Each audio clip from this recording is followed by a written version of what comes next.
What's up, you guys? Welcome back to my channel. As you can see, I am filming in the daylight, which is unusual on my channel. So I'm like struggling with the lighting right now. So if it looks weird, I'm sorry. I'm normally used to recording at the dead of the night these days. Also, for whatever reason, cinematic mode does not like my earrings today. But I have some on, and I made the necklace.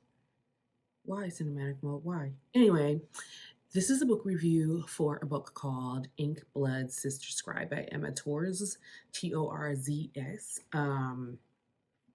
So I first heard about this book from Amory's Book Club here on YouTube. You know I love Amory's Book Club here on YouTube. It's how I discovered Tomorrow, and a couple other books that I've read. I really do enjoy her selections, and this one was no different. It's my favorite genre. So it's like magical realism, magical fantasy, that sort of thing. And it's from a POC point of view, a Latinx origins, there's LGBTQ. So it's very diversity friendly, which I love my diverse books, especially in the realm of magical realism, because we tend to get stuck in those, for whites only spaces. And no. So this is not that, and I really enjoyed that aspect of it. So I got this from Libby. So I listened to the audiobook. I'm back and forth with my hard copy and my audibles, but audiobook is normally the way that I go. I didn't buy this. I rented it off of Libby, and it wasn't a bad wait. It was like 2 weeks. So it wasn't a bad wait at all, and it was available. It became available as I was finishing. I can't talk today, I guess. As I was finishing another book called The Wishing Game that I don't think that I'm going to review. But let me know if you want me to. I've got some thoughts on it. Yeah. So it became available really quickly, like within 2 weeks or so. And that's in, the Montgomery County library system. But with that being said, when I originally started listening to it, my beef with the book was with the narrator. And I don't normally have that. I don't normally have a narrator where I'm like, yeah, hate this person, hate this. I don't normally have that with audiobooks. But this narrator, so the book is written from three different voices. Nicholas, Esther, and Joanna, and it goes back and forth between their three different voices. So like when I think of books like that, my standard is Lucy Foley. For her audiobooks, she does a fantastic job of picking the voice actors and like having each of their voices be so unique and so distinct. And there are other books where they just have one voice actor. But if you're going to have these different voices, I really think that the voice actor or the narrator, whatever you want to call them, really has to do a good job of making those different voices really distinct. And there are some books, of course, I can't think of one off the top of my head right now, but there are some books where they really nail this, and the narrator does an excellent job bouncing back and forth between the different voices. This, I was really skeptical in the beginning because this narrator initially did not do that for me. And like, I'm listening to it, and I was struggling to follow the different voices. Like, Esther is the first voice that is introduced, and she's the first character that's introduced. So you have her voice, and then her voice jumps to Joanna's voice, and that's when it started to get confusing for me. And I was like, okay, we're toggling between the two sisters. And that took a while for me to figure out. And then unexpectedly, because I felt like I had gone from Esther to Joanna to Esther and Joanna, and then unexpectedly they threw in Nicholas. And the voice actor, I felt like didn't do a good enough job articulating the differences between the voices.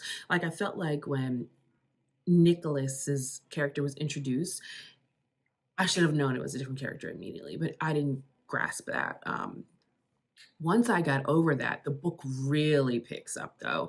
The plot is so unique. I really enjoyed it. And you immediately start to fall in love with Esther Nicholas and Joanna once you start to get their characters and their voices, and you want them to be happy and you want them to succeed and navigate their way to a happy ending within their magical realm. You really want that for them.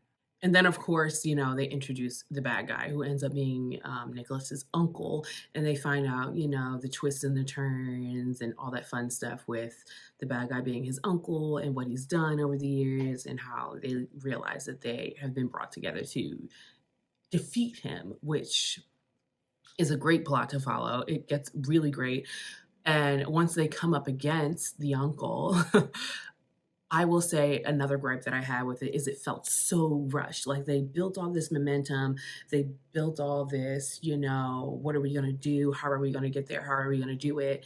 And then they get there and it happened like that. And I felt like there should have been more build up to that moment, and then maybe a little bit more backstory on the uncle because he died. Spoiler alert, he dies. So he dies, and then you're just like, okay, like I understand that we've defeated the bad guy and things are going well for us, but also, okay, like that was kind of the feeling that I had.